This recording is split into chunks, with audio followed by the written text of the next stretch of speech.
Paano kung hindi ko na lang sabihin sa kanya para hindi siya masaktan? Maliit lang naman yung kasalanan eh. Kagabi kasi Melody, papunta ako sa date natin. Hinold up ako. Hold up? Pero bakit amoy pabango ng babae? Bakit? May nagawa ka ba? Wala pa. Kunwari lang nga, di ba?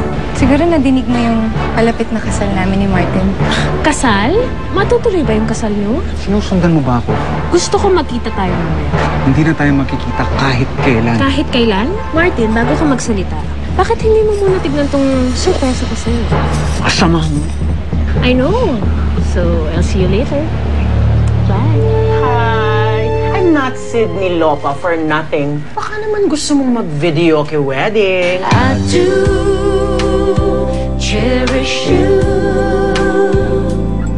for the rest of my life. You don't have to think twice. Magandang idea yun. Sure ka? Video kay wedding? Ano kayang problema nitong si Martin?